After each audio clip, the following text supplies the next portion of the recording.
Hello, everyone. My name is Javier Mercedes, and I will be your instructor this evening for this beginner level introduction into Premiere Pro.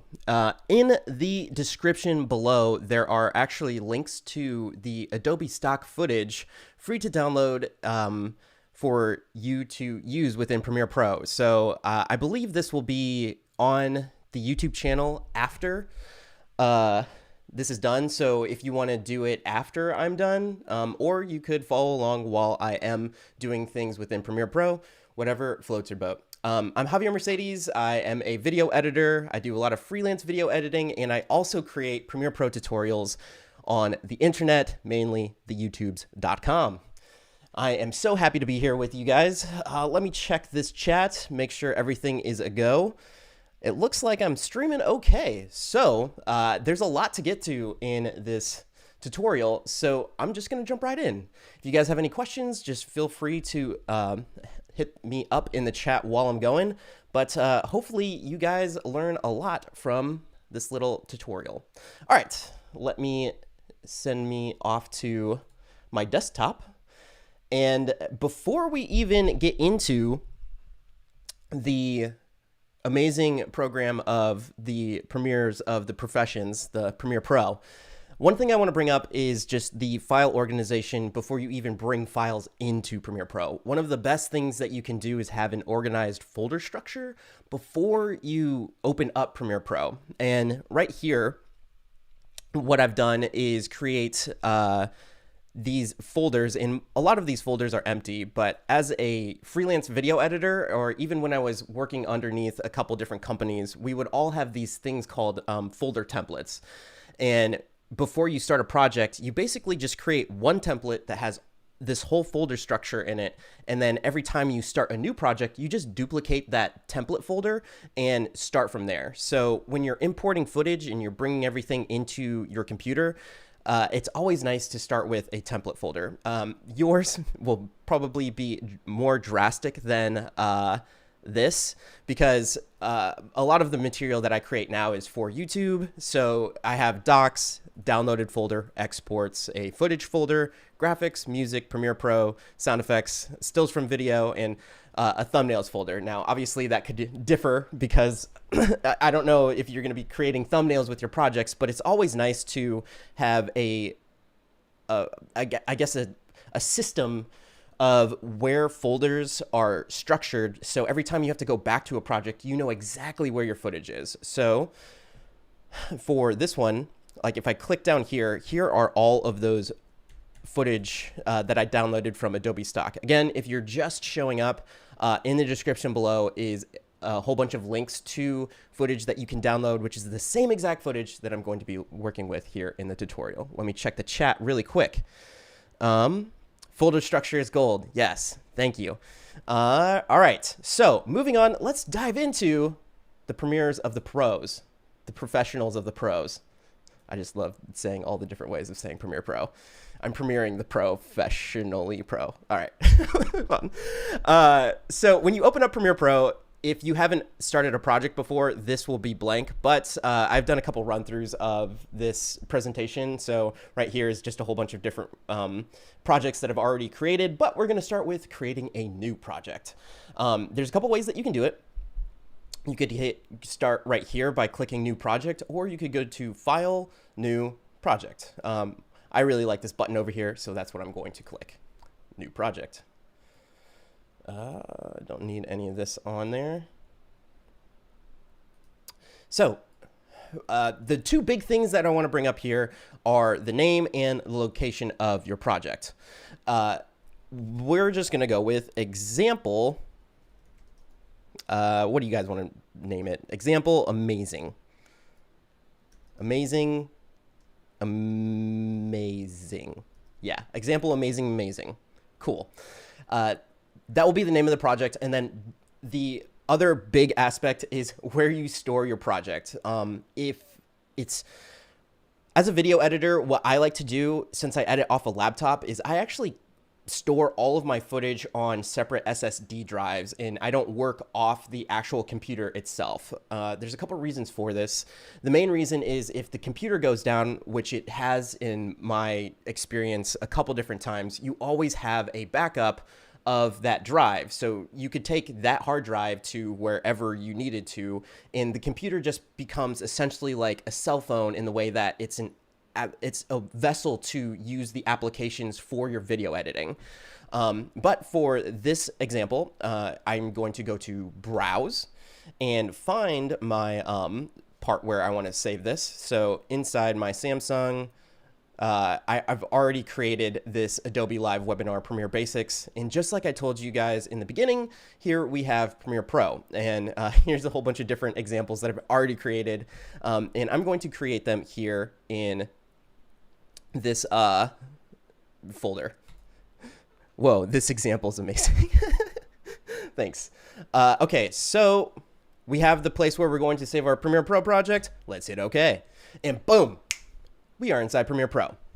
So it can be really intimidating when you first open up Premiere Pro because you want to know exactly what you're looking at. And I'm going to give a description of the most important panels that you should be paying attention to. But first, we should probably import some footage so we have a better understanding of how footage interacts with the software. There's a couple ways that you can import footage. Over here in the project bin is import media to start. And you could also go to File, Import. And another way to do this is to go to your Finder. Let me bring my Finder back up. And again, this is that template folder that I've already pulled my footage from. And I'm going to click all of this, and you can click and drag this media straight into your project bin. And here is all of the footage that we will be dealing with in the for our program. Let me read a comment here. Copy that folder link. Yeah, exactly. You can always copy the folder link. Exactly. I see there's another question. Can we pop up image? No, I'm sorry. I don't have a way to zoom in on my computer. I wish there was. Maybe for my next iteration, I'll find a software where I can zoom into different aspects of the computer. If people have recommendations for that, please let me know.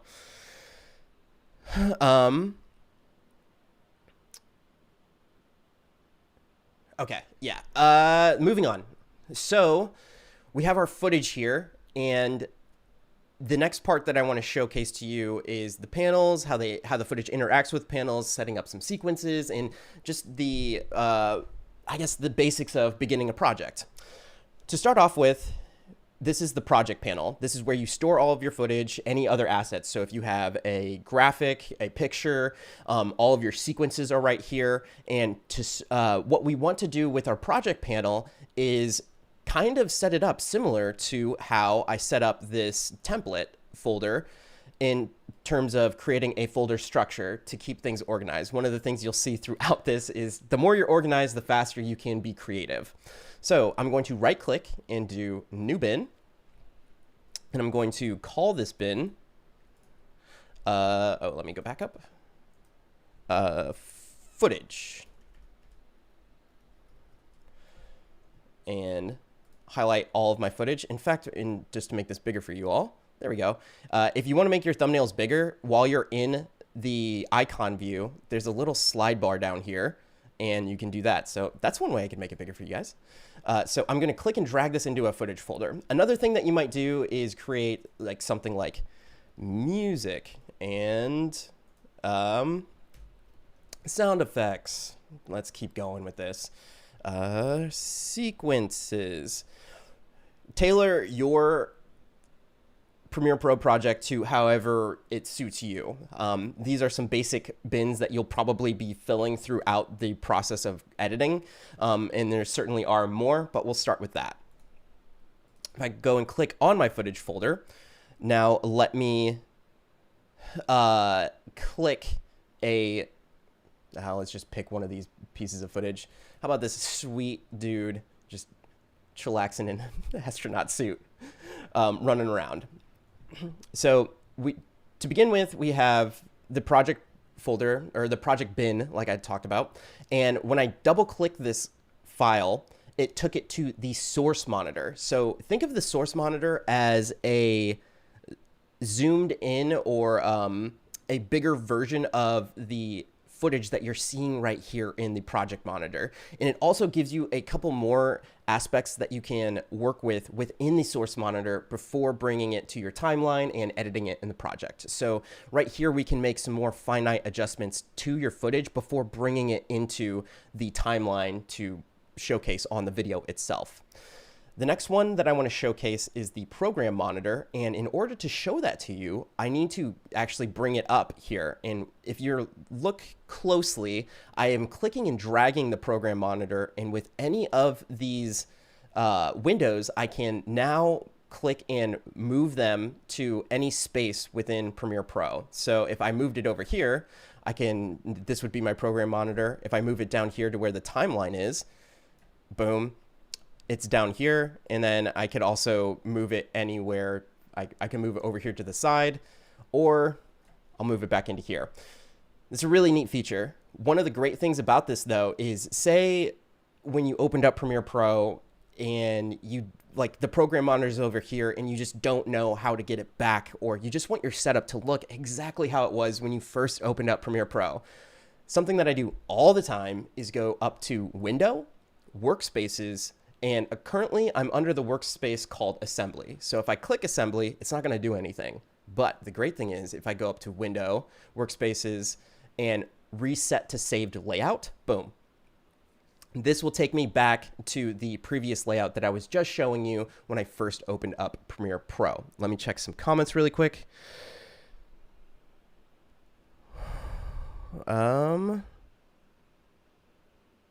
Yes.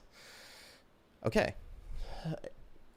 All right, so let's go back to the program monitor, timeline, and all those other things. So I'm going to go back to my footage and double click this, and I'm going to move my program monitor to the right of the source window, and it has a little spot right here. So the program monitor is going to show up whatever is on the timeline. And in order to get some footage onto the timeline, we need to create some sequences.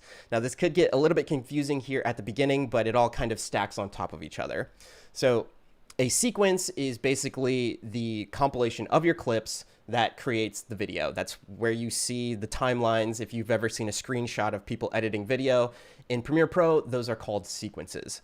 So with this first clip, there's a couple ways that you could create a sequence. If you are really new to just the concept of video in general, one of the things that I always suggest is if you have filmed something, say like on your iPhone or your cell phone or whatever your device that filmed the video, whatever those settings were on that camera, the best way to replicate those settings in the sequence is to take the footage, and you can just take it down right here to this little paper signal and drop it right on that icon. That creates a video or a sequence that has the same exact settings as whatever the video that you dropped into it. So the resolution, the frames per second, and everything else is going to be the same as the clip that I dropped in. Now, if you have a better understanding of what you want your sequence settings to be that your frames per second, the resolution, and things of that nature, you could go up to File, or you can go up to File, New, Sequence. And if you're creating a new sequence, let me just give you a generalization of what most sequences are going to be, depending on your situation. So in editing mode, what I might do is go up here and set it to custom and time base. There are two different kind of accepted frames per second. The first one is going to be 24 frames per second, or if you're in the US, most of the time that's 23.976. They just round up. 24 frames per second is what's used for film, cinema. If you're going to a movie theater, if you're watching something on Netflix, that is probably going to be viewed at 24 frames per second. The next one is 30 frames per second, or 29.97 if you're in the US. Again, we just wound up. And if you're referring to it, people just say 30 frames per second.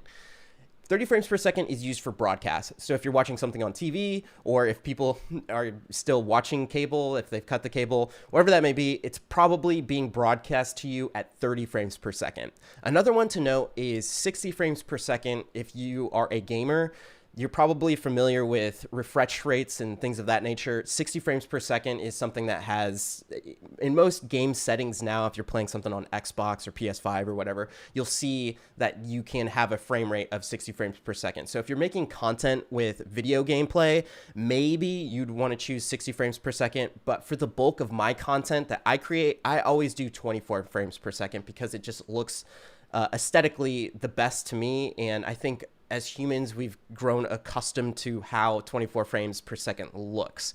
Now, some people could fight me on that, whether 30 frames per second or 24, but for the sake of this tutorial, we're gonna do 24 frames per second. Let me hop over here to the comments, make sure everything's dandy. Is it okay to round up frames? No. Yes, it's okay to round up frames. Like I said, Premiere Pro does an amazing job, regardless of the footage that you throw at it. If you set up your sequences with a certain frame rate, it's going to be able to showcase it in the timeline, and you're going to be able to edit to it, no problem.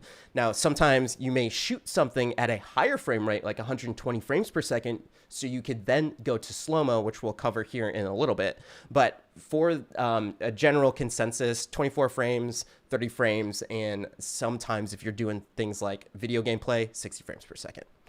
The next thing we want to look at is frame size. Now, if you've ever seen a TV commercial and they're like, we're in 4K, well, that's referring to the resolution of your of the video. So what we would normally do if you're uploading to something like YouTube, or if you're watching any type of video on basically any device nowadays, the standard is 16:9. And there's kind of two flavors of that. There's HD and there's UHD 4K. HD is 1920 by 1080p, which is something that you probably have heard in passing maybe. And then the other one is 4K, which is 3840 by 2160p. For this demonstration, I'm going to just stick with HD because the files that I downloaded were HD, and I just want to make sure that I can play back things and do everything as smoothly as possible. HD files are a little bit smaller, that actually 4 times smaller than 4K files, and just to make sure that I have some smooth playback, we're going to be doing HD here. I would say the accepted format across any medium at this point is HD, and things are progressing more towards 4K. So for our frame size, I'm going to go in here and I'm going to do 1920 horizontal by 1080 vertical. And one thing that you'll see is it says 160 by 99, which is a ratio that is very obscure. And that's because we need to go to our pixel aspect ratio and do square pixels.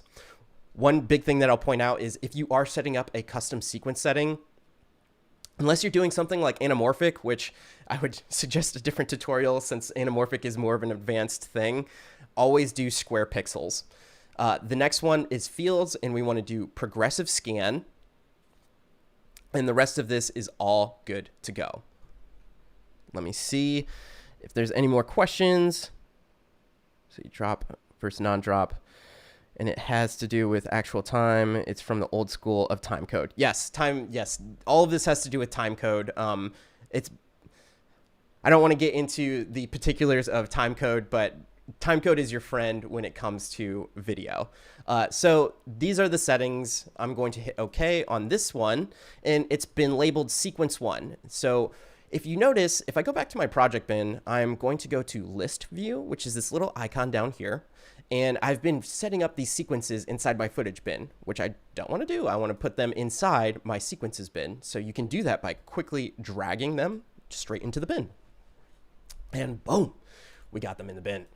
One thing that I like to do though is keep my main sequence that I'm working on out in the open. So I'm going to click and drag this out. And now we have our different bins and our sequence. And I'm just going to relabel this to example 1. Sure. Now we are off to the races to do some demonstrations within Premiere Pro. Make sure. What is drop frame? Okay, so drop frame is basically when you are in the US, there are two frame rates called 23.976 and 29.97, and it has to do with how many frames show up in a video per second. And for some odd reason, because we wanted to make things harder on ourselves, the amount of frames per second in the 23.976 is just that. It shows that many frames. So over a time period, in fact, I can show it right here. This number right here reflects how many frames are in the video. And depending on what frame rate you choose, it's choosing to drop a frame or not over the course of a minute or a second. And that would be 23.976 or 29.97. If you want to look, I would suggest Googling drop frame versus non-drop frame for a better explanation. Hopefully I didn't confuse you more with that. Okay, so here we have the program monitor, source monitor, project source, program, timeline, which is where all of our files are going to go, and then our tools. Let's talk about the program monitor, and in order to do that, we need to get some footage onto the timeline. So now let me make things a little bit bigger so you guys can see. I'm gonna go back to my footage, and we'll click inside here. We'll stick with this first clip of the astronaut. And let's say we wanted to just get the part of the clip where it says, or where he's like pointing. So instead of starting the clip off on the timeline with all this kind of walking and dancing, I want it to start where he's like, hey, you guys over there, and then end when he's like, hey, you guys over there. So I'm going to back up here, and I'm just clicking and dragging right here on the playhead to do that. And here's where I want to introduce insert and overwrite to get your clips down onto the timeline. If I want it to start where he points, so I'm going to line it up. Boop. He's like, hey, you guys over there. I'm going to hit I on my keyboard. That creates this little bracket right here. And then if I move my playhead over to where he's like, hey, you guys over there, or it could be gals. You know what? We're going to be gals. Hey, you gals over there. We're going to hit O on the keyboard. Here goes my notes. Okay, we're back. You can hit O on the keyboard, and that will set your out point. So the in point is this little bracket right here, and the out point is this bracket right here. Now, if I were to bring this onto the timeline, it's only going to bring that section of the clip. And there's two ways that you can bring it onto the timeline. There's insert and overwrite. So right here is an emblem, and this is insert, and this one is overwrite. In order to really show you what these do, I'm going to bring a couple clips onto the timeline so we can get a better reference. So I'm going to hit insert, and let me zoom in on my timeline, and it inserted down onto the timeline. Click these. Now, what could get confusing is, hey, Javier, looks like we have two sources of video. What's going on here? Well, the first one is, like I referenced before, this is the source monitor. So this is it's giving you a better way to choose specific parts of the clip to bring down to the timeline. And the project monitor is showcasing to you the final product. This is exactly what the video is going to look like when you send it out and you export it. So source monitor, program monitor.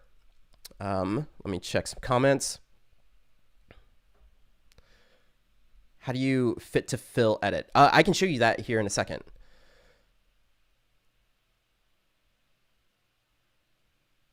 But let me, before I do that, let me continue with this example. So now let's grab another clip that this clip can go to. And it just so happens that I have this sweet clip of these guys playing instruments, and then all of a sudden the astronaut comes in and he's like, I want to party too. Yeah, let's add this into the sequence. So let's say we want to start from this guy just chilling, playing his solos or whatever he's doing. And I'm going to hit I on the keyboard to set my in point. And then all of a sudden the astronaut comes in and he's like, whoa, I want to do my solo. And everybody is all joyous. So we're going to hit O on the keyboard to set the out point because I don't want to bring down this whole clip to my timeline. And again, I'm going to either hit comma on my keyboard as a keyboard shortcut to insert that clip onto the timeline, or you can hit this icon right here, the insert icon. For this one, I'm going to hit comma so I can showcase to you what that does. So boop. And automatically down here, you can see that the playhead has moved over as I inserted it onto the timeline. Now is where we can get into the differences between insert and overwrite and really showcasing what you can do with the source monitor. First, I want to take this first clip and highlight it, and I'm going to go to label and turn it violet. And I'm doing this so I can showcase to you, I'm turning them different colors so I can showcase to you what happens when you insert and overwrite different clips. This next one, I'm gonna, instead of turning it blue, I'm going to label it, let's go Caribbean. Now we got some violet, we got some Caribbean, and they're still the same files, they're just colored differently. Boop. And as you can see, as I play back, it's nice and neat. He's pointing over and he's like, hey, we wanna sing inside this club. Now, for some odd reason, let's say in this building behind the astronaut, we got an office party going on. And inside the office party is just this amazing lady just doing some dances, shaking some hands, and everybody's just so happy that we have astronauts singing in clubs and dancing outside the office building. So let's say we wanted to insert this clip in between the two clips that we previously put onto the timeline. I'm going to go here to the timeline, and you can use your up and down arrows on the keyboard to move your playhead right to an edit, or an edit could be referred to as a cut in the clip. So if I hit the down key, that takes me right to the edit point between the two clips. If I hit the up key, it takes me to the beginning, which was the previous edit. If I hit down twice, it takes me all the way down here to the end. So I'm going to hit up on the keyboard, and I'm right here in between those two files. Now we want to insert this clip of the girl dancing. So I'm going to kind of scroll through and find a moment. You know what? She's doing the robot. Let's do that. So I'm going to hit I on the keyboard right here, and then go to the right and hit O. And let's say we just wanted that moment where she's dancing like that. And here, if I hit insert, I'll show you what happens. Notice that it inserted it down to the timeline, and it inserted it in between both of the clips. It shifted that second clip all the way over to the right. This clip still has its entirety, and the clip before it just cuts directly into the lady doing her dance.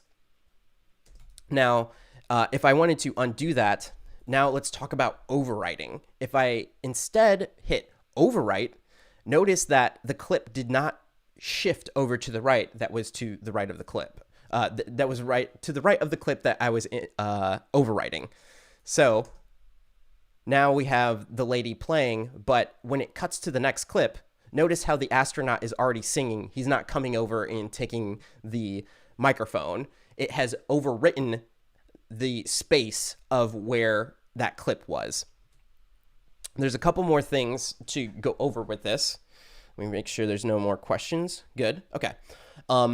And that has to do with your source patching for inserts and overrides. This part can get a little confusing for new people. In fact, even for myself, it could get a little confusing. But once you understand the concept behind it, it's a very powerful tool when editing and can speed up your workflow so much. So this first one that we want to look at is this V1 and this A1, which could get confused with this V1 and A1, but just think of it as to the left of the lock symbol. What these are your source patching for inserts and overwrites. And all that is just a fancy way of saying, when I take this footage from my source monitor and paste it onto the timeline, where does it need to go? And you are going to dictate where that footage goes, what layer that footage goes on with your source patching right here. So and I can explain this as much as I want to, but showing it to you is going to do a better job of that. So if I hit V1 and up here to this second track, now watch what happens if I hit insert. So I'm going to hit insert and notice that the clip inserted to the second video track, it still shifted and inserted the clip, but it pasted it on the second track. I'm going to hit undo on that. And then with this A1, I'm going to move it down to this second track on the audio right here. And again, I'm going to hit insert. And now it inserted it on the second track for both the video and the audio. Now, if I do overwrite, watch what happens. Boop. Now we haven't deleted any of this clip underneath, and the clip on top was pasted over it. So that's insert and overwrite patching. Another way where this would come in super handy is, say you didn't want to import or you didn't want to paste the audio, just the video clip, which is something that you do often when you're creating B-roll for a sequence. So what I'm going to do is unclick this A1 right here on the second track and just have the V1 highlighted. So now I'm going to hit overwrite, and you can see that the clip pasted over and there's no audio there, which is a great way to go through all of your footage and just find all of the different spots where you want B-roll to go. So you could make your inserts and overwrites, your ins and outs, and just keep pasting on down the line on your timeline, and not have to paste your audio, just to make sure that you're not overwriting any audio that you previously wanted in there. And vice versa, if I undo this, if I didn't want to paste my video, but say there was audio of people clapping here, what you could do is go down to A1 and undo or deselect this V1 right here and paste this by hitting, I'm going to overwrite it, so I'm going to hit period. And now let's say that was clapping audio. So now that audio would show up underneath.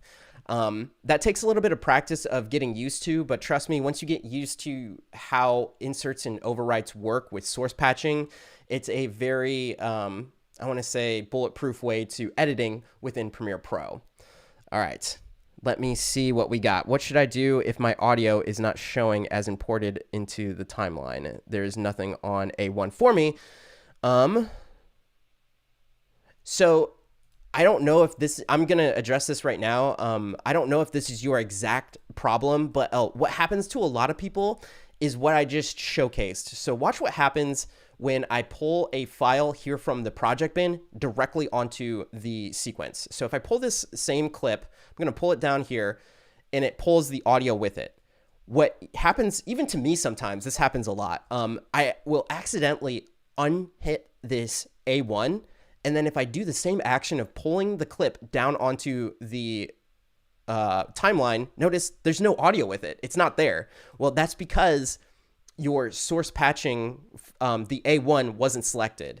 And once it is selected, if I do that same action again, I can pull that onto the timeline, and there's my audio. So hopefully that is an answer to what you were looking for. If not, I hope you find the answer.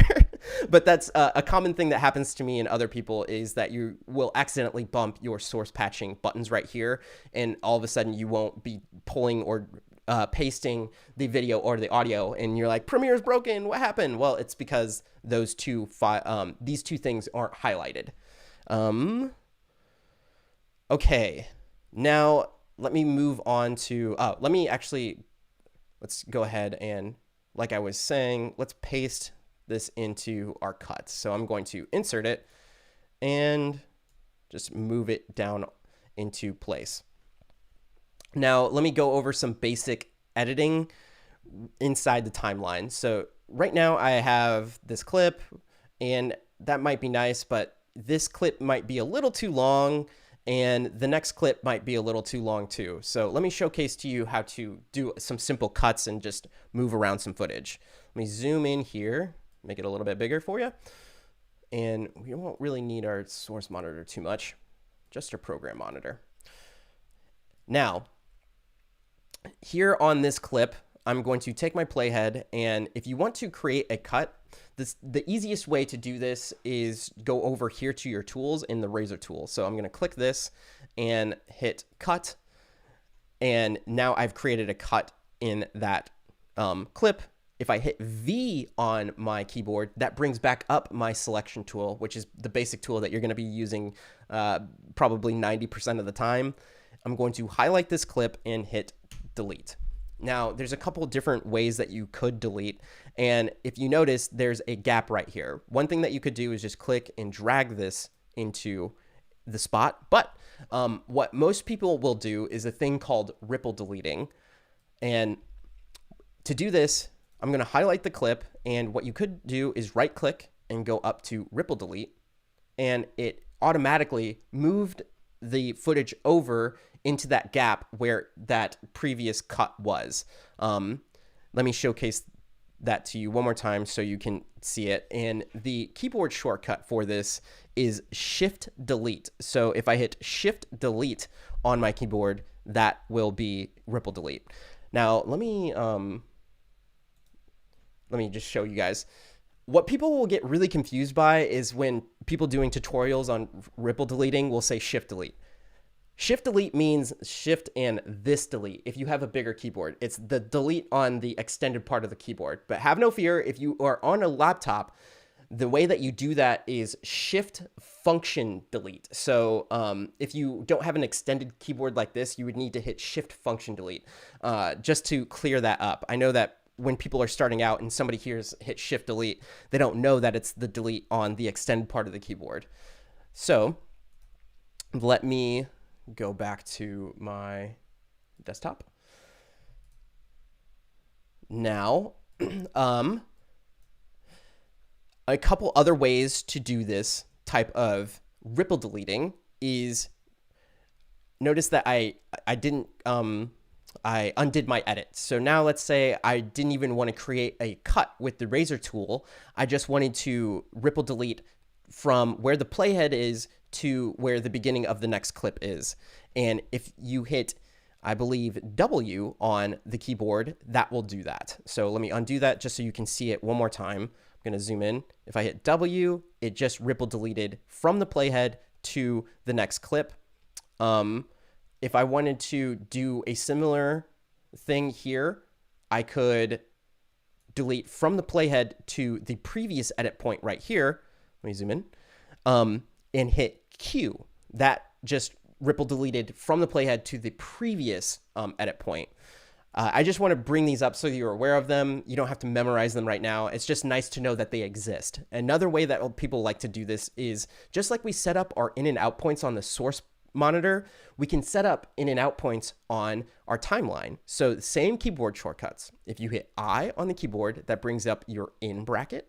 And let's say I wanted to go to maybe this spot right here, and I hit O on the keyboard, that sets up my out bracket. So now if I were to hit Shift Delete with nothing else highlighted, it's going to ripple delete everything within these two brackets. So I'm going to hit Shift Delete, and we just ripple deleted everything within those two brackets. I just went over a lot there, so let me make sure we're all good on comments.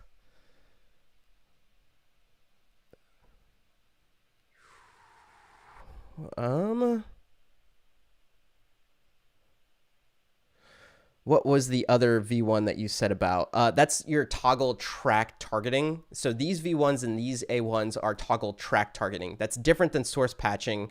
I don't want to get into that right now, just to not confuse even more. I have a very thorough video about this on my YouTube channel called Demystifying the Most Confusing Yet Integral Part of Premiere Pro, and it discusses all of this. It discusses source patching, toggle track lock, toggle track targeting, your toggle track output, the toggle sync. There are so many different ways that they put toggle into these different parameters that, yes, I know that it can get super confusing, but once you understand them, it makes things so much easier. But for right now, I just wanted to cover the source patching. Hopefully that's okay. All right, so let me move on. We've covered ripple deleting and all of that. Let me make sure I'm on pace here.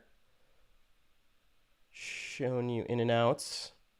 Add clips to the timeline. Oh, now we get to do some fun effects stuff. Oh, actually, what I was going to, if you do want to know about toggle track targeting, there is kind of one thing where, notice how when I'm moving my playhead right now, I hope you guys can see that on the stream. In fact, let me make this even bigger. If you want to make your tracks bigger inside Premiere Pro, hold Shift and use your scroll wheel to make them larger right here in this little negative space, and that makes them larger. I'm going to zoom out. And what I want you to pay attention to is as I scroll on the timeline, the different clips are highlighting, which is a function called selection follows playhead. And that's just turned on right now. But one of the things that I want to point out is that all of these files are linked. So if this video file gets selected, also the audio file gets selected. And what a lot of people want to know when they're first starting out in Premiere Pro is how do you just select audio and how do you just select video? So on a Mac, if you hold Option, and if you're on a Windows machine, if you hold Alt and click the video, now I'm just clicking the video portion. Notice how the audio did not get selected. I'm going to do the same thing over here with this audio right here. Notice how the video didn't get selected. So I'm going to release from Option, and if I click any of these, they all highlight at the same time. Also, what will happen is right here, there's a linked selection. So this will also turn your linked files on and off. So if I unclick this, I no longer have to hold Option as a modifier key when clicking clips. I can just click it and it highlights either the audio or the video by itself. But I'm going to turn that back on. That's just another good thing to know if you just wanted to, say, delete the video portion like this, but you wanted to keep the audio, just holding Option or Alt while you're clicking will highlight that specific portion of the clip. What if you want 2 or more parts of a video creating in and out points from one sequence in order to remove what you don't want to keep parts you do want? Oh, yeah. So that's simple enough. So I created in and out points right here. And let's say we wanted to showcase another one. So we already have her doing the robot, right? And you can see that there's in and out points right there. The keyboard shortcut to release your in and out points in the source monitor, or even down here on the timeline, is on Mac, it's Alt-X, and on Windows, that would be, or I guess on both Mac and Windows, that's Alt-X. So if I hit Alt-X here, you can see that my in and out points have disappeared. That has no, that didn't do anything to the video clip down here on the timeline. Now, let's say you still had those in and out points. So I just hit Command Z and brought those in and out points back. Since I'm dealing with footage right here in the source monitor, this doesn't affect the actual footage down here on the program monitor. In some circumstances, again, I don't want to get too far into this to make it more confusing, but right here, if I were to hit I on my keyboard and hit, let's say we just wanted her hand shaking the hand. So here I hit I on the keyboard, and then she's done with her shaking hand. I'm gonna hit O to create my out point. Then I'm gonna move my playhead down here to a new spot and do insert. And now I've inserted 2 different clips from this exact same video clip from the source monitor, and they're not the same clip, or they're not the same part of the clip, if that makes sense. Hopefully that answers your question. I forgot who asked that, but hopefully that answers it. Let's timeline. Can you save your source selections like in Final Cut Pro? I'm not really sure what you mean by that. What I will say is, if you look at this clip inside the right here, I have this selection of my in and outs selected. If I were to click and drag this from the project bin, boop, like this, notice how it's the same exact in and out points as what I have already selected from the source monitor. There's more to this clip than what was just dragged in because I've already previously set the in and out points. Hopefully that answers your question. Let me move on just so we can get to everything in the tutorial on time, but I will return to questions. Let me delete this really quick. So we kind of went over selecting clips, moving clips, making simple cuts and things of that nature. The next thing that you may want to do is speed up or slow down some footage. So right now, I want to go to this really cool clip of this performer breathing fire and bring that down onto the timeline. To illustrate this, what I want to do is bring the entire clip down. So I'll actually just click and drag this down onto the timeline, which is another way that you can bring your footage down. And if I play this back, in fact, I'll play this back at full screen so you guys can see. The original footage is at super slow motion. I have no idea what the frames per second is here, but it is very slow. It looks amazing, but this is how the footage, when I downloaded it, looked. So what we want to do is say I don't need the audio for this. So just like I was saying before, I'm going to hold Option on my computer, click the audio, and delete it. And we want this clip to be sped up in certain parts and then kind of go like a slow-mo guys thing where it might start out fast, then cut to a really cool part where it's slow, and then go back to speeding up. There's a couple ways that you can speed up or slow down footage within Premiere Pro. The first one is if I have the clip highlighted, I'm going to right-click and go to Speed and Duration. And in this menu, we have a percentage where if you go above 100%, it's going to go faster. If you go below 100%, it's going to go slower. So if I were to go in here and just put 500, notice how the clip just got shorter. That's because we sped up the clip. So it's obviously faster. This is still in slow motion though. Maybe we wanted to go a little bit faster. So maybe I'll just type in 1000 and there we have it. Oh, in fact, I don't know if did I right click? I'm so used to using keyboard shortcuts. Another one for that is to hit Command R. That's just like second nature to me. If you hit Command R on Mac or Control R on Windows, that is the keyboard shortcut for clip speed and duration. This is also where you can reverse a clip and then ripple edit and shifting trailing clips. What that does, here, I'll just show you here. So I've inserted this clip in between these two clips. If I go back to my ripple edit shifting trailing clips, if I turn this on and I go back to, let's say 500, watch what happens to the green clip. It just got pushed over to the right. So I'm going to undo that. And if I right click and go back to speed duration and uncheck this ripple edit shifting trailing clips, and now go back to 500, watch what happens to the green clip. Nothing. It just stays right in place. And this clip is now cut off prematurely. It didn't go off to the end. So there's actually more to this clip here at the end. That's what ripple trailing clips is. Another way to speed up or slow down your footage is the rate stretch tool.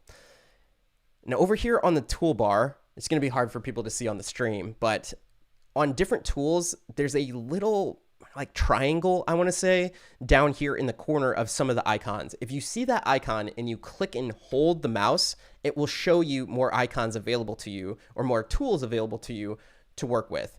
So if I go over here to the ripple edit tool and I click and hold the mouse, underneath, I can see that there's the rate stretch tool. Also, if you were to hit R on your keyboard, that would bring up your rate stretch tool as well.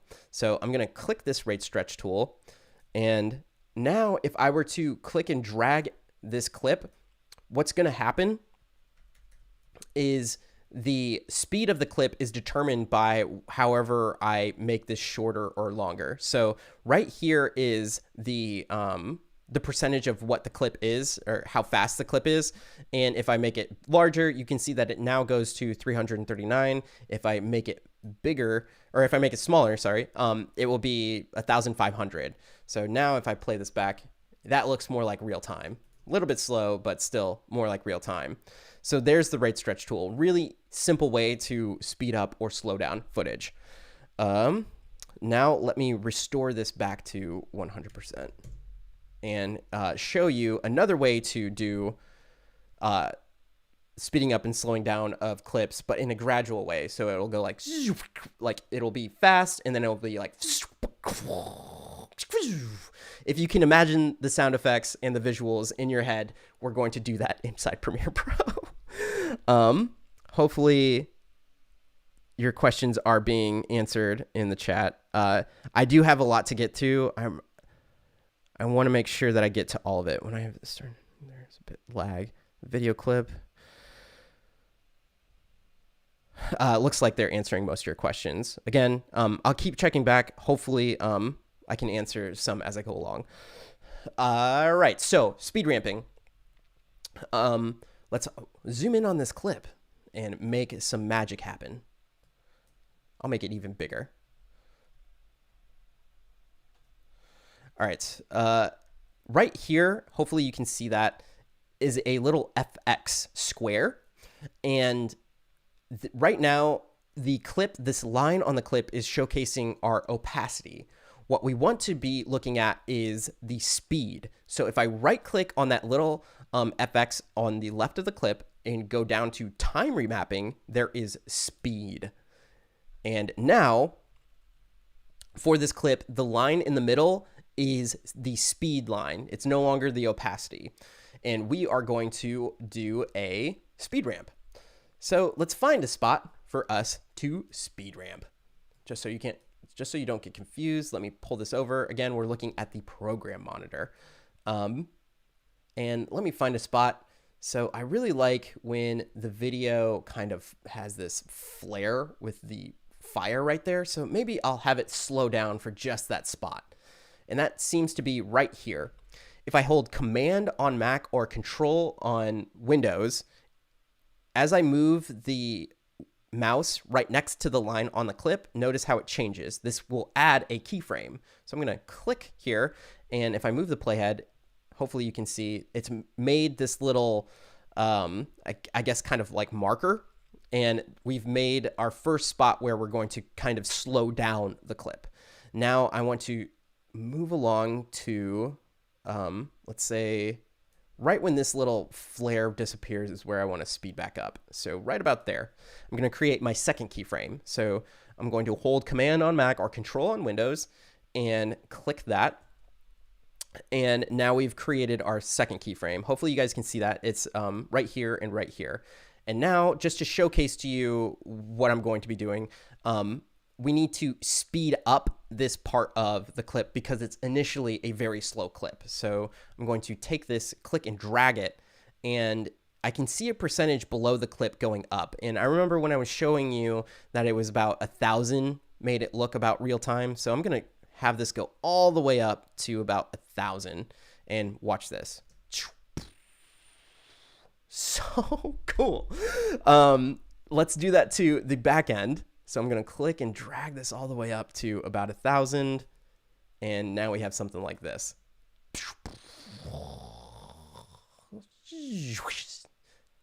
Sweet sound effects and all.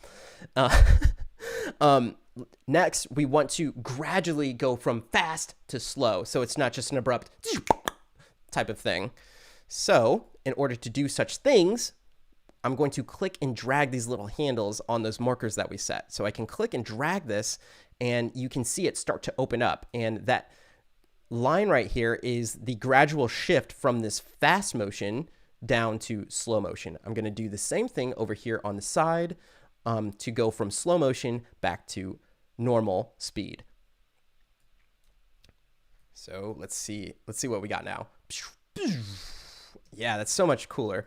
And notice how it goes gradually from fast to slow. And I think the slow part may be a little too long. So what I'm going to do is click and drag right here on this these two markers and just click and drag it over so it starts earlier. So, and I kind of want it to start speeding up even right where that playhead is.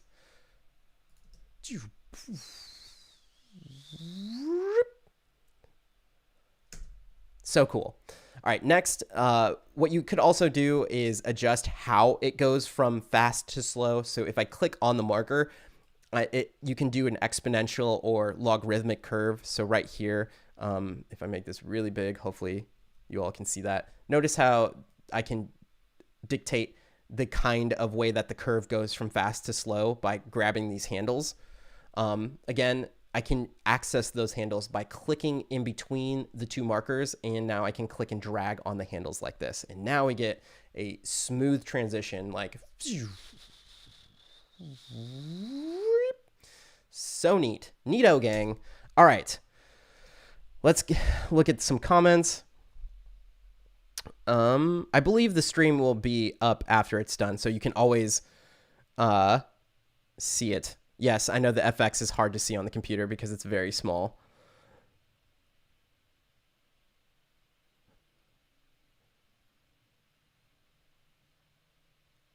All right. Yes, keyframe is the point of change. Yes, these are keyframes. So keyframing is basically how you would go from point A to point B. If you want to automate Premiere Pro to do something from, if you don't want it to stay stagnant, the term for that is to keyframe. So if I wanted to make something smaller or bigger over time, if you wanted to do that, you would be keyframing the scale, things of that nature. All right, so I'm going to click and add this clip onto the end of our sequence. So we got the astronaut, we got the people party inside the building. He comes, he sings to the people, and now we got the sweet, sweet awesomeness of, I don't know how this person fits into it. I just thought it was a cool clip to speed up and slow down. So let me make sure I'm on par here. Okay, next, let's talk about color. And for this, let's go back to our source monitor.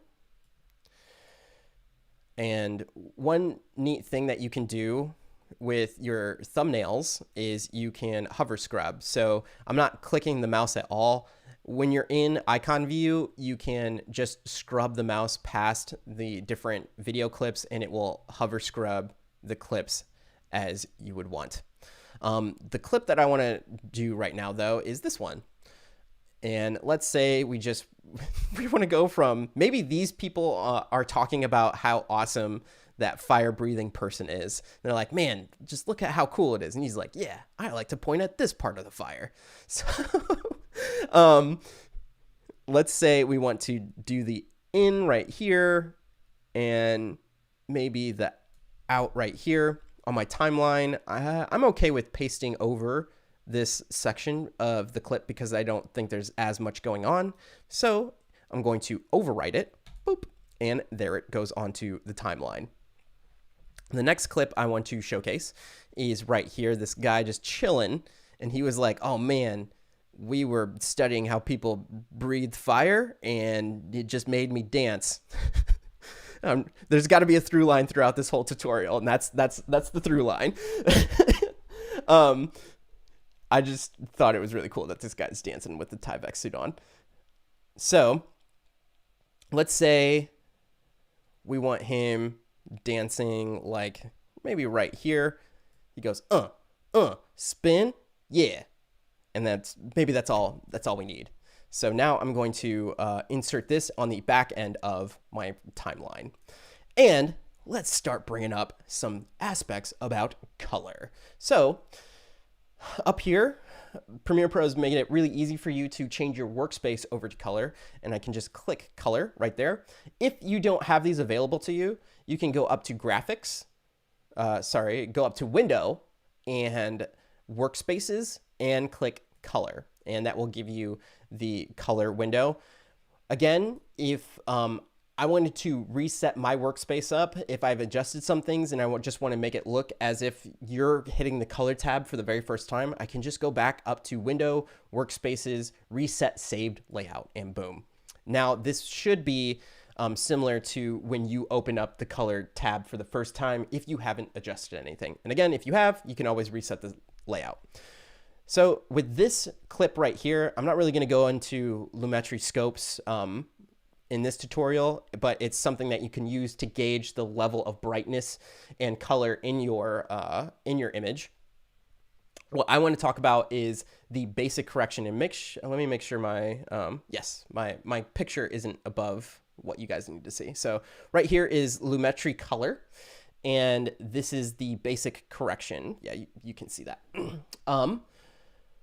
With the clip highlighted, this is where you can do basic adjustments of the different aspects to your image, or the different color aspects and brightness aspects of your image. The first one being, if I wanted to change something like the white balance in this clip, in fact, on my monitor, this looks like a little maroonish, the whites do. So you could click this little eyedropper. Let me try and click it again. Normally, yeah, there we go. And now it changes the white balance to, if I clicked on a white thing, it's going to take its best guess as to what it thinks is white. If you ever want to reset any of these parameters that you're working with, just double click on the line and it will reset it back to 0. So just for this example, I'm going to leave it as it was so I can showcase another thing in another further down the line. If you want to do exposure, that's your exposure, contrast, highlights, shadows, whites, and blacks, saturation, things of that nature. Another thing that you can do to reset all of this is go up here to this little button and you could hit reset effect. Another good one to know, I'm going to undo that by hitting Command Z or Control Z on Windows. And let's say you created a good look and you really liked how this image looked within the video. In fact, I'll make this bigger for you all. Another thing, and I know will be tough to see on the live stream, is this little effects button right here. That's toggle bypass on and off. If you want a very quick way to A/B look at how something went from before to after, just click this and it will turn the entire effect off and turn it back on. That one's really nice to know when you get into a lot of coloring of your footage.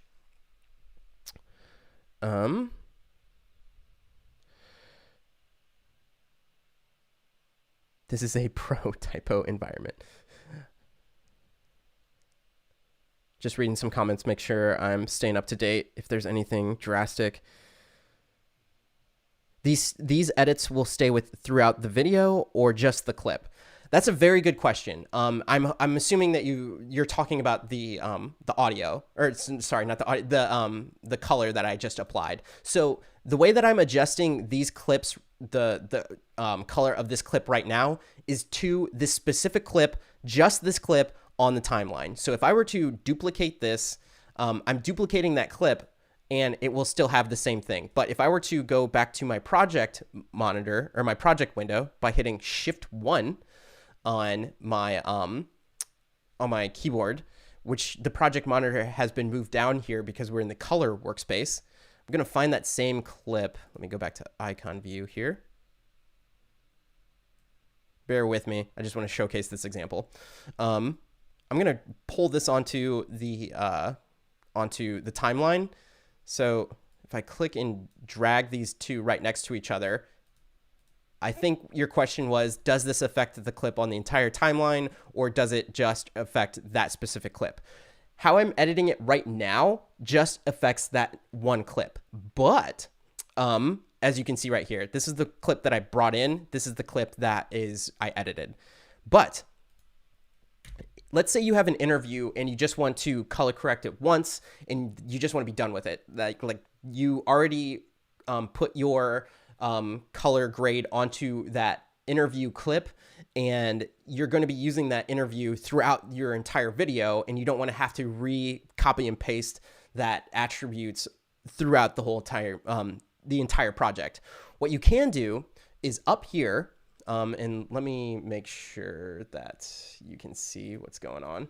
I'll take my, just so you can see here, 1 second. All right, so my body isn't there anymore. So up here is the example that I'm working on. But if you wanted to adjust the color for this clip and have it affect the clip throughout the entire project globally, all you have to do is, instead of clicking on this example right here, you would go to the source. So now this is a separate Lumetri panel that is affecting the source clip. So anything that you do to the source clip will affect the clip globally. So if I were to adjust this exposure, and I'm going to go to extremes here so you can really see the difference. Now I have affected this clip globally. So if I were to pull, and you can even see it down here in the corner, if I pull this clip onto the timeline, now I have my minor adjustments that were applied to the clip. And on top of that, I have the really drastic adjustments that were applied to the clip. Hopefully that answers your question. I just wanted to showcase to you that yes, you can add color to a specific clip, or you could just do your color once on the source and have that be global throughout the entire project. Moving on, let me undo all of that stuff that I did with the source.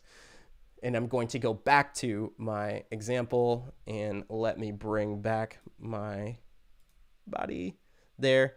Hi. Okay. So let me reset this and just show you some more of things that you can do. If you want to, you could cycle through the different creative looks that Adobe has provided for you and just double click, and it will add that look. You can change the intensity of that look here. I'm going to undo that, move on to curves. If you're familiar with Photoshop and curves, this isn't really anything new to you, something like an S curve. This is a way to adjust the brightness of the Luma and also your reds, greens, and blues. I'm going to undo that. Just don't want to get too in depth with making this just a color tutorial.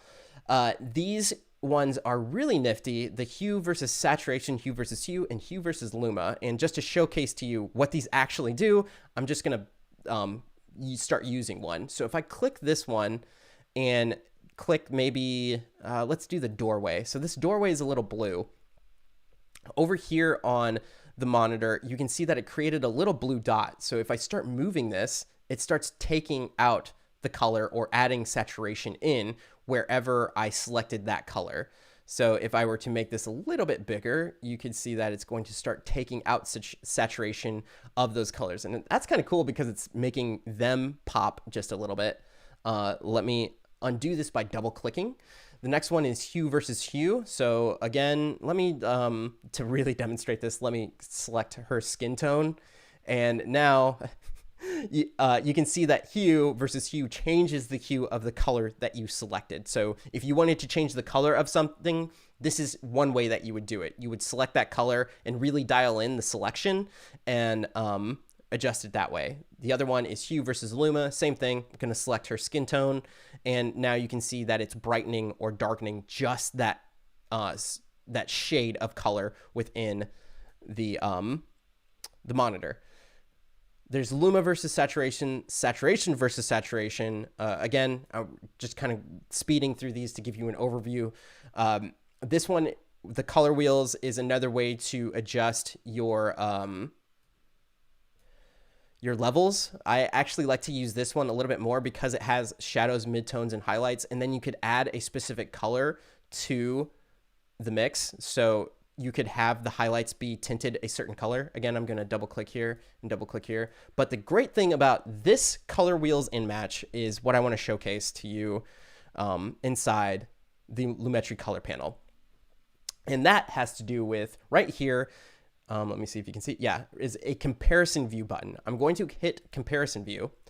And now, again, to make things even more confusing, we have 3 versions of the video up on the monitor. The source monitor, and now we have a reference and a current. So in order to not make this even more confusing, I'm going to take my source monitor and I'm just going to put it inside the program monitor, and I'm going to get rid of it. So that now the source monitor is away. Source monitor is nowhere to be found. We are just looking at the program monitor, and inside the program monitor, we're looking at a thing called comparison view. So in comparison view, we have two timelines present. There's a timeline right here, which this play bar showcases the timeline that we're looking at. And then this current is the actual playhead on the timeline. So what I want to do is match the colors maybe of this clip to, let's say, this clip of the guy dancing, or vice versa. Let's say I didn't really like the white balance of this shot, and I want to match the colors or have a starting point to match the colors between these two clips. So on the left is the reference. Again, let me make this a little bit bigger. On the left is the reference, and then on the right is the current. So if I were to hit apply match over here inside the color wheels and match, what it's going to do is take the colors present in the reference and apply them as best as it can to my current. So let me show you what that looks like. Boop. It doesn't do, oh, there, yeah, there it did it. So if you notice, the white balance between these two clips is so much more balanced as opposed to before. If I hit undo, this one was more reddish, it's darker. Now I'm going to hit redo by hitting Shift Command Z on Mac or Shift Control Z on Windows. And now these two clips match their color much better, much better. So that's color matching inside Premiere Pro. There is Hsl Secondary. Again, I don't want to get too in depth with all of these. This would be something where I could like select her skin tones, and I could now brighten just the skin tones inside the picture. If you want to really hone in your selection, you could do these little sliders right here. But I think this is a little bit too advanced for what we're just going for in this tutorial. So I'm just going to back off that for right now. And I'm going to turn it off. Instead of hitting undo, I'm just going to turn it off by hitting this little click box right there. And one great one that I love to add, depending on the situation, is a vignette. So down here on the very bottom one is vignette. It used to be a little bit of a task to add a vignette within Premiere Pro. And one other thing that since I'm done with this color matching is I want to return my program monitor back to what it was before. And if you remember, I was like, all right, if you ever panic and you just want things to return back to how they were, you could go up to Windows. I'm in the color workspace and go to Reset Save Layout. But uh-oh, the program monitor didn't return back to how it was. Like, what do we do? Don't worry, got your back. On the program monitor, right here is a wrench. Again, I'm sorry if it's too small to see, but this is the settings for your program monitor. Click that, and now, instead of going to comparison view, which is what we're in, we want to go to composite video, which is exactly what you're used to seeing within Premiere Pro. So this composite video is the last thing, or is exactly what is down here on the timeline. It's what's going to be exported when you finally export a video. So, oh wow, it is already 12:13. Oh man, I am so far behind in this. Let me show you how to do a vignette. Hopefully that's okay, Adobe Care people. I'm sorry if I'm going overtime here. I may need to blaze through the last parts of this just in case. If you want to stay, thank you so much. Let me show you how to do a vignette. So with this amount, that's basically how you do a vignette. It's really easy to add a vignette to any kind of clip. What I like to do is take the feather and have it go all the way over, and that way you can see what the vignette looks like before you actually apply any feathering. So let's say I wanted the roundness to maybe be something like that, and take the amount to something like that. And then that's how you could apply a vignette. We need to move on. Let's talk about audio. No worries, Javier. Let's go for. Okay, thank you, everybody in the chat. Hopefully, I know when I was talking to the Adobe people, they were like, I think it was supposed to be like 75 minutes, but man, it's still got some things to do or talk about. So hopefully, if you can stick around, thank you so much. So let's talk about audio. Right now, I'm going to go up here and click on the audio. Again, if you don't have this available to you, let's go up to the window, Workspaces, Audio. And again, if I want this to look exactly how it was if you first did it, reset save layout. It's one of the things when you're first starting Premiere Pro, just like resetting the save layout. If you don't, I just remember as a editor coming into this program to begin with, one of the things that kind of I got lost in was like I would lose a panel and I didn't know how to get it back because I didn't know what it was called. That reset save layout helps you out so much. So for this one, we need to create some voiceover because we need some audio. These clips that I have in here don't have any audio. So in order to record audio into Premiere Pro, they are down here on the audio 2 or audio 1 or audio 3. Basically, if you have an audio track in there, you have the potential to record audio onto that track as voiceover. If you have something like an audio interface, or if you have a MacBook Pro, you could just use your MacBook Pro speakers, anything like that. If you have some way of getting audio into the computer in real time, this is where you would do it. So in this negative space I'm going to right click and I'm going to go to voiceover record settings. And I already have this set up for my computer, but you could name the track and my source. There's a whole bunch of different sources here.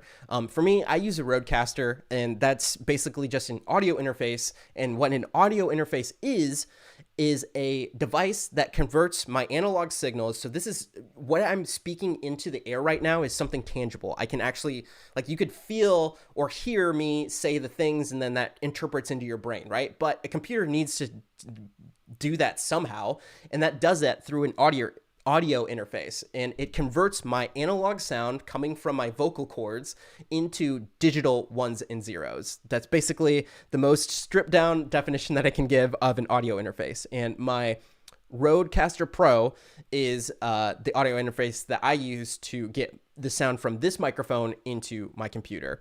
So I'm going to select my source, which is my Rodecaster Pro. And if you have an audio interface that has multiple inputs, this is where you would choose it. But for right now, I have it set up so it's just taking the stereo signal from my Rodecaster. So I'm going to hit that and hit close. All right. Now, look, I just want to recognize how easy it is to record the audio now. All you have to do is click this little microphone button down here, and it's going to record my voiceover onto the track. So I'm going to click it. It gives you a little countdown in the window. And now, if you like astronauts and people dancing in crowds, or how about astronauts taking over microphones and people blowing fire, well, Adobe Stock footage is the place for you to find all of these amazing clips. Cool beans. So let's say that is our voiceover. And one thing that I want to point out, I forgot that I had this already enabled. Normally, if you're recording voiceover for the very first time, one thing that trips up a lot of people is if you go to File, Preferences, Audio, mute input during timeline recording. If I didn't have that selected, what happens is there's a slap back delay. There's a delay in the audio coming to your headphones. So if you are listening to headphones while you're recording, if you don't have a very, very good audio interface that can do stuff in real time, like I'm actually listening to myself in real time, but it goes through the software and then it will come back at a delay, and that can disorient people, including myself sometimes. So a really good one to know is inside Preferences, Audio, mute input during timeline recording. That one helps out a bunch. What that did was it muted the input, so I didn't hear the voice coming back from Premiere Pro in my headphones. Mute input during recording. So now we got some voiceover, yo. Now, if you like and people dancing in crowds. Or how about astronauts taking over microphones. The best. I'm gonna win some Oscars. Just Morgan Freeman over here.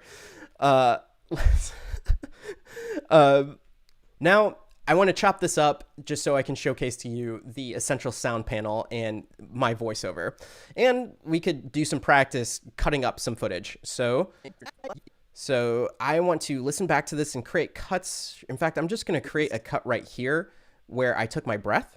So I could get the razor tool, and let me zoom in just so you can see. I'm going to create a cut right there and create a cut right here. And now I don't want to ripple delete because that would be shifting clips that I wouldn't want. So I'm going to hit V on my keyboard, highlight that clip, and just delete it. Now I'm going to zoom out and let me move over to this other spot. And instead of using the razor tool, let me showcase to you another method. And that is to use the keyboard shortcut Add Edit. And Add Edit really means just creating a cut on the clip if it's highlighted at the playhead. So again, you can explain things, but it's so much better just to show you what they do. So if I hit Command K on Mac or Control K on Windows, it's going to add an edit. There, it added the edit, and I'm going to do it the same thing over here, Command K, and that way I didn't have to bring up the razor tool, which you still can, but I'm going to highlight it and delete. I'll zoom out, and now we have the 3 audio clips kind of my audio, or of my VO.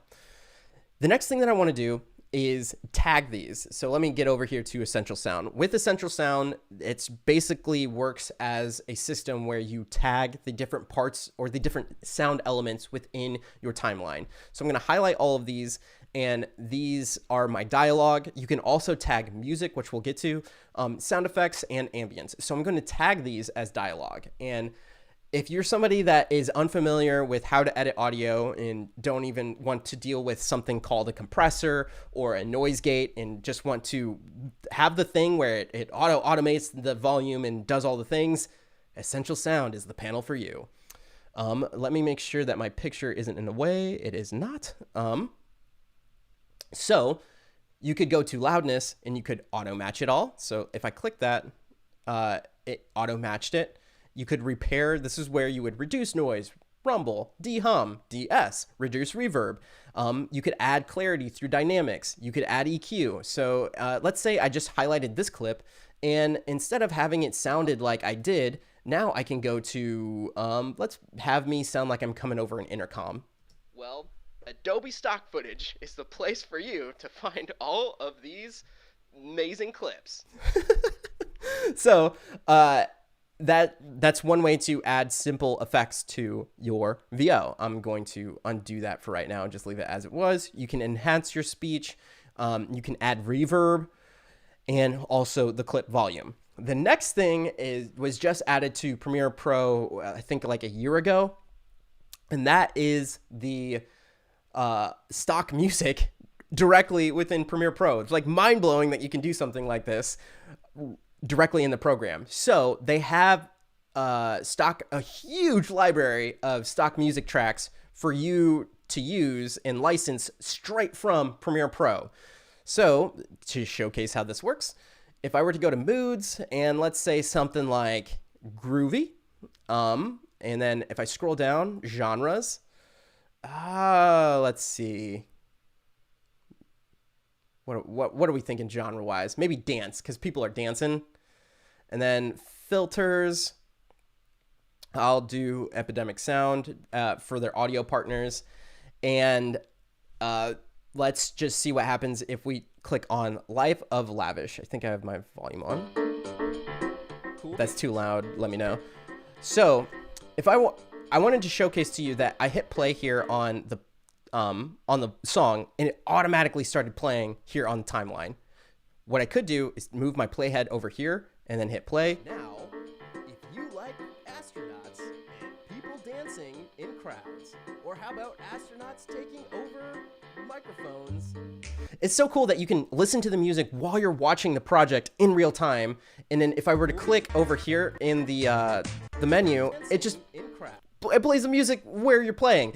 It's so neat. If you didn't want that to happen though, you could just go to timeline sync and turn that off and then just play music as you would want to. Next part of this is I could click these 3 dots and you could do add to project, save to local folder, or save to library. Let's just add it to the project. And immediately it creates its own bin. Remember, even the people at Adobe know that you want things to be organized. So they automatically created a bin called stock audio media. And there it is.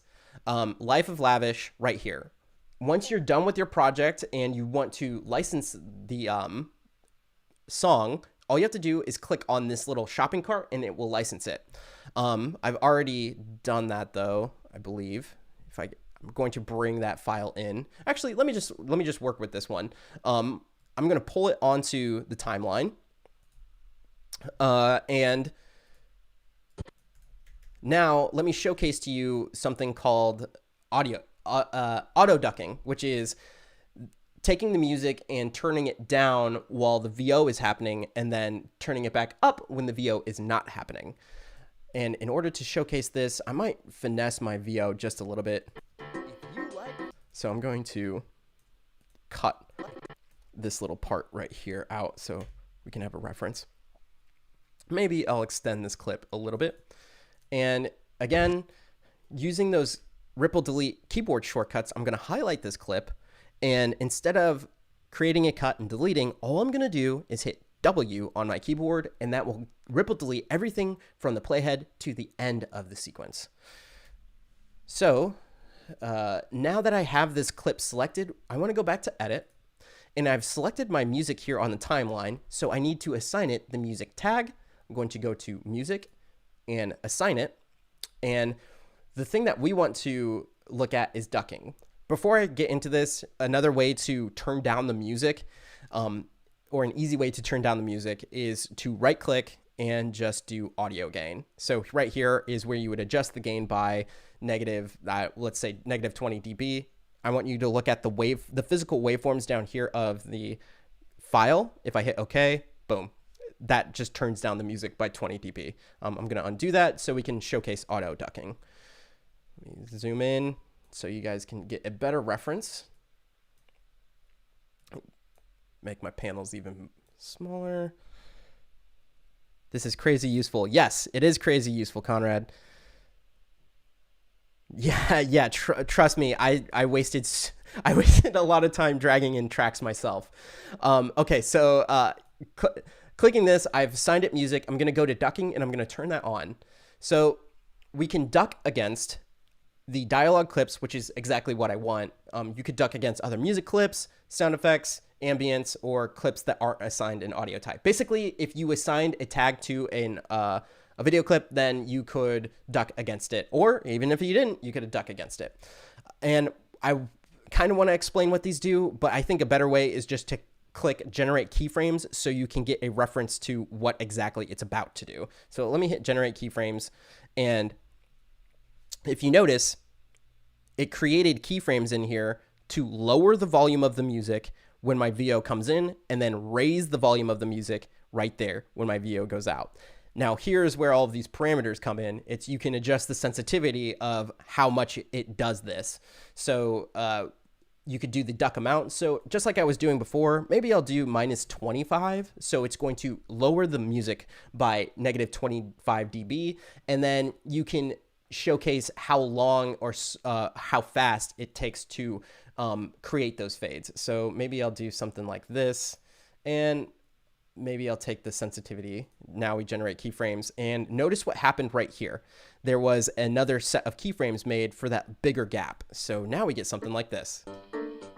If you like astronauts and people dancing in crowds, or how about astronauts taking over microphones, you get the point. It's really cool that now you could set up your project, do your basic VO, throw the music track in there, and then do this auto ducking feature, and it automatically ducks the music for you however you need it to throughout the project. So, such a time saver, such a time saver.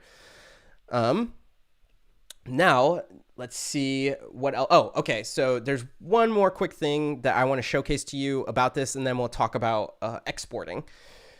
So let's say at the very end, when I was like, Adobe, stock footage, just the stuff you need. Cool beans.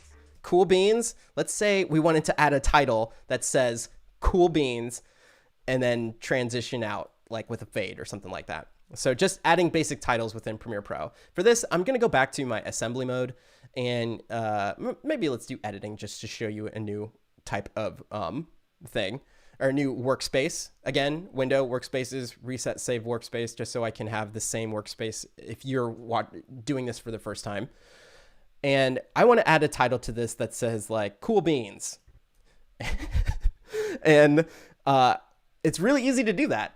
Again, I don't want to confuse you with the source monitor. This is the source monitor over here on the left. It is not what's being played in the program monitor. So I'm going to take this and actually move it behind my program monitor. And now we're just looking at the program monitor. This is the final product. Move this over so you can get a better look. And now to type a title on, there's the type tool. Way about like maybe 4 or 5 years ago, I think there was legacy titles, but the type title, I completely forgot that legacy tools or legacy titles was a thing because this type tool is so intuitive and easy to use. You basically click the type tool, go up to the program monitor, and you click inside the program monitor. It automatically creates a graphic clip down here, and you just say something like cool beans. Isn't that cool beans?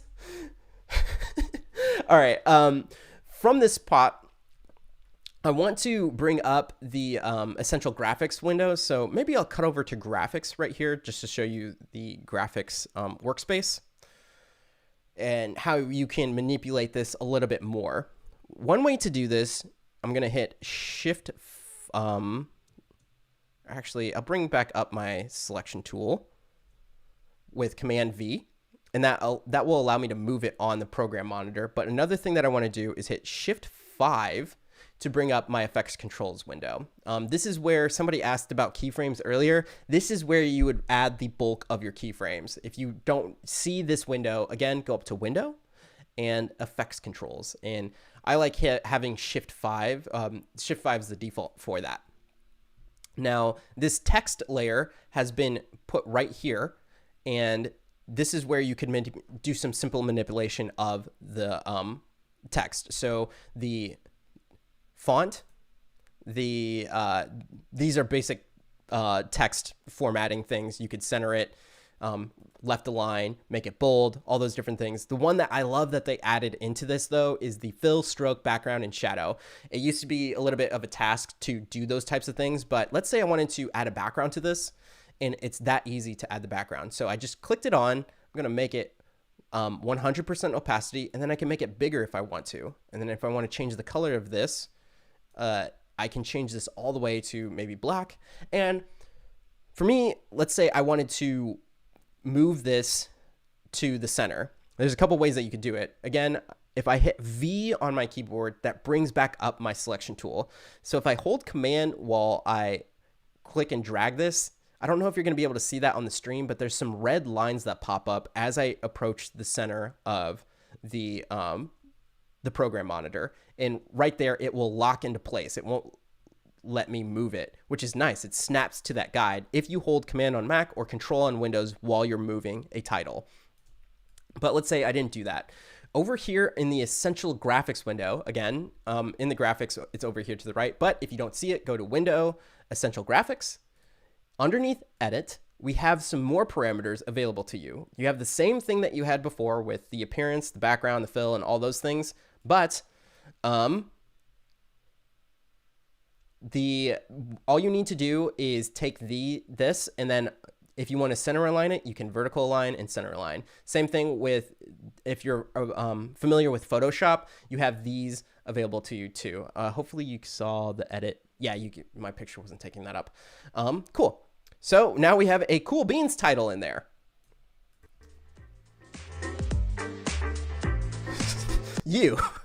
So let's say right when he points, we also want to add a sweet transition to black. So I'm going to go over here to browse, and they have a bunch of different free stock graphics for you.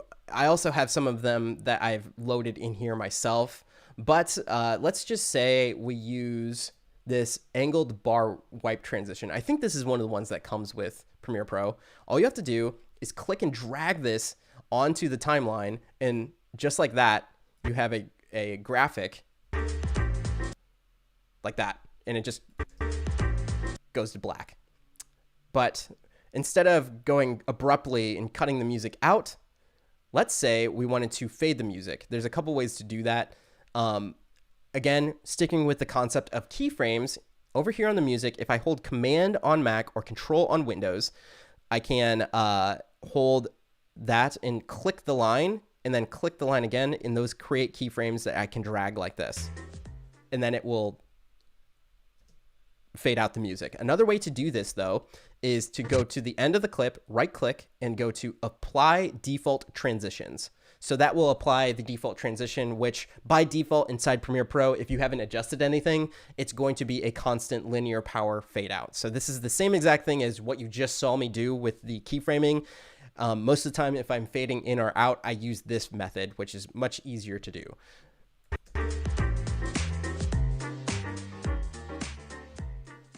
Isn't that neat? Cool. Cool beans. Cool beans. That's going to be the theme of the podcast, the theme of the tutorial. Let me see. Okay. Just checking the comments. All right. Now that we've done some simple things like this, also just to showcase to you with this graphic, it does allow you to go into the edit of the essential graphics, and you could change the fill here to whatever color you want to. So if I wanted this to be like a purple, let me back up just a little bit. There's that purple. If I want the other bar to be a different color, so let's say it be green, it can. And then I want the transition itself to be a different color, I can do that as well. So I'm going to change the fill of that to blue. So now we get something like this. And underneath the cool beans, I'm going to have it go away, as well as the video when the swipe happens. So I'm going to highlight both of these, and to the right of the clip, I'm going to click and drag that, and click and drag that so it wipes out. Neato, gang. All right. So let's say we wanted to export this. If you're just starting out in Premiere Pro, I'm going to need to, actually, I think I could just move this. All right. So yeah, if you're just starting out in Premiere Pro, or you just want to get things out the door, the best way to export a project is right up here. It's this little icon. I think you can see that. Let me move it over just a little bit. It's this quick export icon. Before I select that, though, let me just go over setting your ins and outs. So if I highlight all of my clips here and hit the question mark key, I have now set an in and out point for the entire duration of my sequence. Whenever I export something from Premiere Pro at this point, now whatever is in that, within those two brackets, that will be exported. If I were to move these brackets over a little bit, even though there's more footage over here, just this part of the sequence will get exported. Really important to note. So if you wanted to export a specific part of a sequence, you can do that by just setting your in and out points. Again, if you want to just do a specific clip, you could highlight that clip and hit the question mark key, or like we were doing in the beginning of the tutorial, you can hit the I on the keyboard to set your in point and the O to set your out point. Now, let me redo that. So I'm going to select all of them, which you could hit Command A to select all, and then I'm going to hit the question mark key. So now it has, the brackets are surrounding everything. This comes in really handy once you have really huge projects and you don't know if you accidentally left some footage over here to the right. Trust me, in my experience over the many years of editing, I have without a doubt had on accident some footage over here to the right that I forgot to delete. And then my export was taking way longer than it needed to. And I like looked at it and I was like, why is there just this big black space at the end? Well, it's because I was exporting the entire timeline as opposed to just the part that I wanted to export. Now, getting back to the quick export button, let me move this over. I'm going to click quick export. And that brings up this dialog box. It makes it really simple for you to get to the action of exporting your project. From the get-go, it tells you, where do you want to save this file? So I'm going to click this, and going back to my folder structure, I'm going to go to exports, and here we have export 1. So I'll save it right there. And the presets they don't give you very many options, which is a good thing. It's just straight up, do you want a high quality 4K video? Do you want a high quality 1080p? Do you want high bit rate, medium bit rate, low bit rate? What bit rate refers to is how many pixels are in the file at any given time per frame. That's a little bit more advanced thing to talk about in this tutorial, which I don't really want to get into. But if you have a high adaptive bit rate, your file is going to be much bigger, but the resolution or the quality of it will be much larger. If you have a low bit rate, the file size of the video file will be lower, but the quality won't be as good. For the most part, if you're making something for YouTube, then just do high quality 4K right here or 1080p, whether you want it to be 4K or 1080p. That's quick export. I'm not going to export that way. So I'm going to undo that and move my window back. The next thing is to go up to File, Export, M. And one command shortcut that you'll probably memorize is Command M, which is something that is awesome to hit once you're done with a project because you know you're in the exporting phase. So Command M is to export your media. And hopefully that pops up. Did it pop up?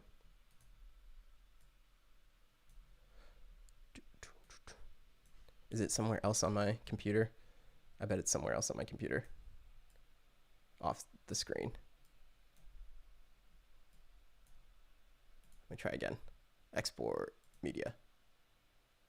Oh, I just didn't hit it. Okay, there we go. So here in the export settings, for people that are just beginning in Premiere Pro, I just want to go over if you're uploading to any social platform like Facebook, YouTube, Instagram, anything like that, the format that is commonly accepted right now is H.264. So if you see all of these, don't get confused. Just go to format H.264 for your codec. And then in the preset, if you're doing something like YouTube, just if you're starting out, just do the YouTube 2160p 4K Ultra HD or the YouTube 1080p Full HD, depending on whether you're uploading a 1080p or a 4K file. Again, they also have presets here for if you're doing something like Facebook or you're doing something like Twitter or a mobile device. They make it really easy for you to go straight from creating your project to exporting it with some good presets. So you could go to YouTube 4K if this was in 4K and make sure that these things are all okay. The width and the height moving down, all of that will be all right. I don't want to get too much into export settings in this video. Just know that H.264 for format, preset, hopefully there's a preset for you there.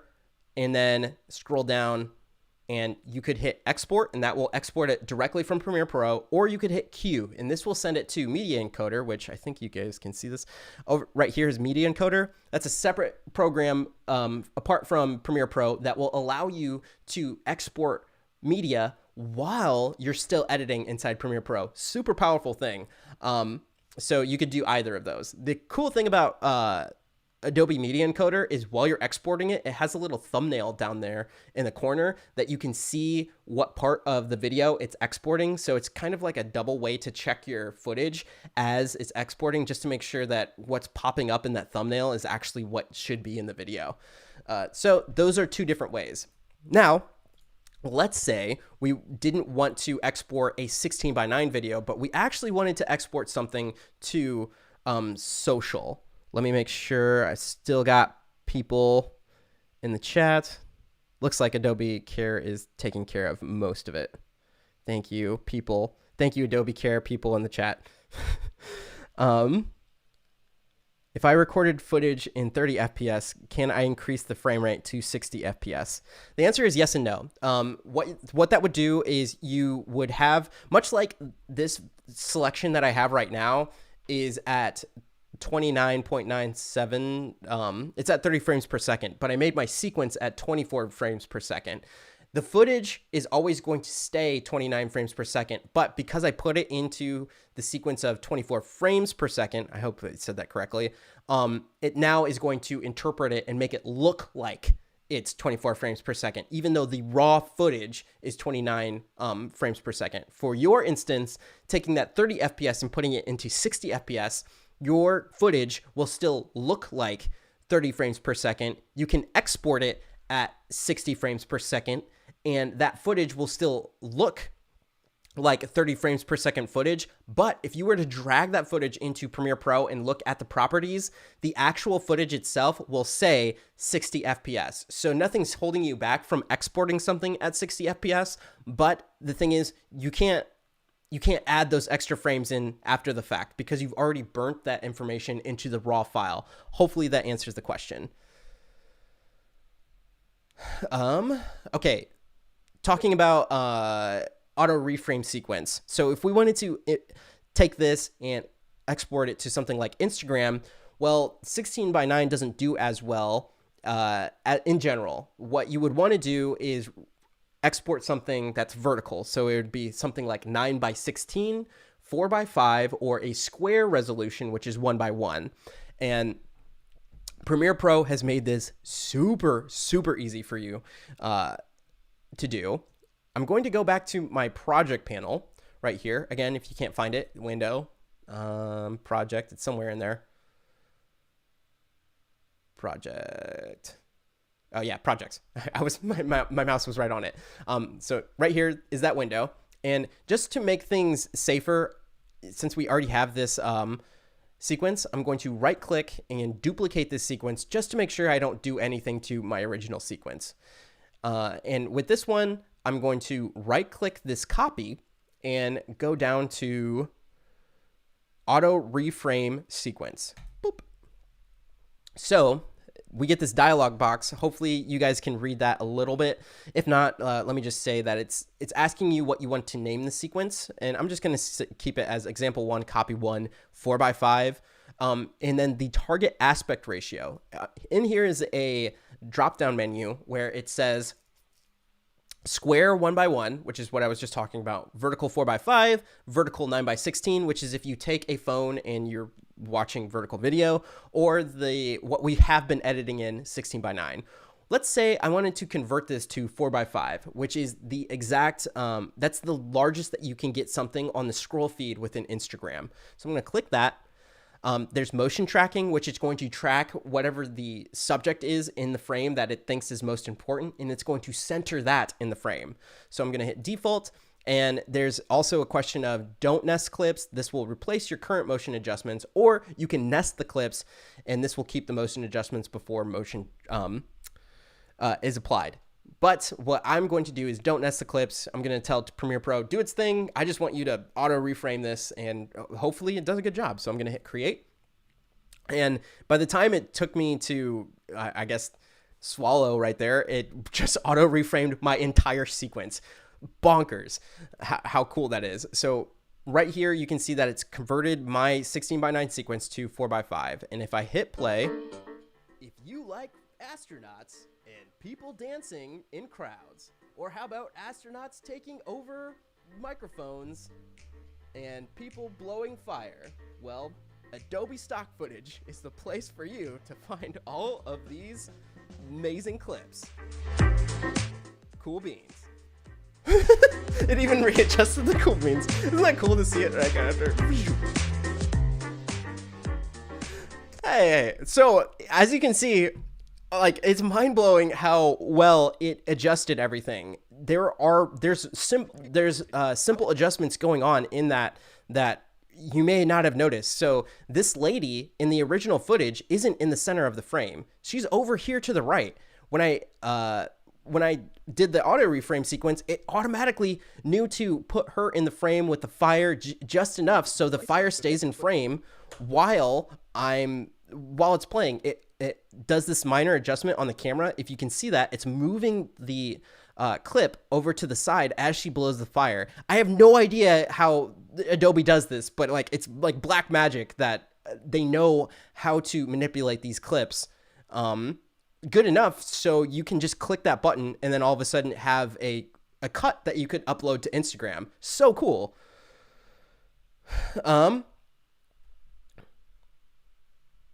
So the next thing is, let's say on this one clip, you don't see that they're looking at a computer. They're like, man, we really like this fire clip, but you don't know that they're looking at a computer. So what we could do is go into our effects controls. So I'm going to hit Shift 5 to bring up my effects controls.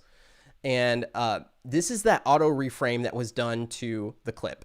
What I'm going to do is just turn the effect off and do my own motion to this. And I just want to showcase this to you so you can see how to manually keyframe a motion of a clip within Premiere Pro. So let's say we want it to start out with the computer kind of in screen and then pan over to the guy so you can see that she's talking to someone. So I just want a little bit of the computer right there.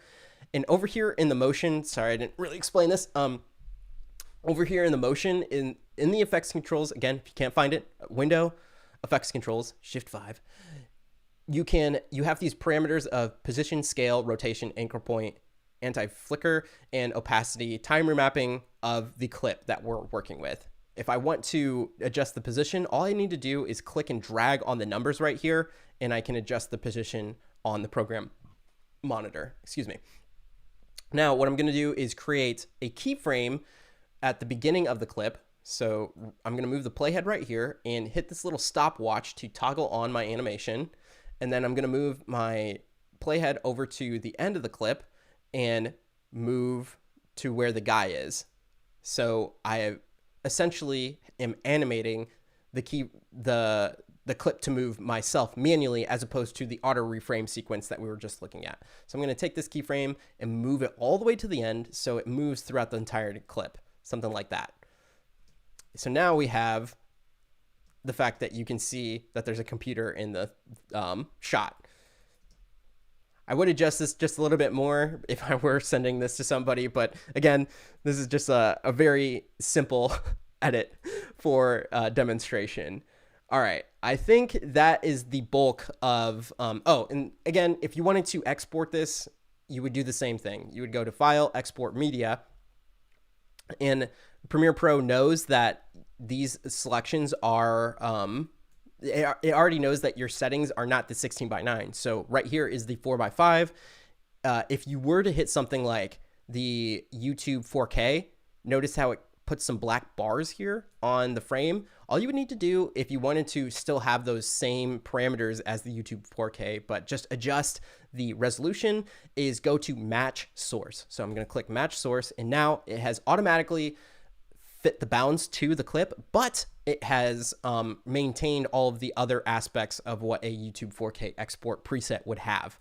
Then you just go to Export or Queue. Man, that was a bunch. I am hoping that everyone kind of learned a lot from this. Let me check some comments here. Cool beans, Javier. Thanks. Thanks, Davey. That just made my life. Oh, awesome. Okay, that's amazing. That's brilliant. How to do simple drawing animations with video with Premiere Pro. I could do something like that, but again, this is it's tough. As you can see, I think this thing was supposed to end at like 12:15. So just trying to get a general overview of all the things within Premiere Pro. Hopefully somebody in one of the future tutorials covers that. Yeah. Okay. I think that is about it. Again, I am on YouTube at Javier Mercedes. I think there's a link somewhere in the description. Again, if you wanted to watch this tutorial back, I think this is going to be live after I end it, and you can download the footage inside the description, the same exact stuff that I was working with right here. Thank you so much for spending this time with me. I'm so thankful, and I hope that you have amazing endeavors inside Premiere Pro. Until next time, let me check the chat one more time. The most used effect in Premiere Pro, I would say they're like scaling in, scaling out. There's one, I would say ripple deleting. When you're editing, ripple deleting is one of the most used things, and I showcased a little bit of that. All right, guys, again, thank you so much. Until next time, hope you're out there living a life of abundance. Let me roll this outro and have a great rest of your day.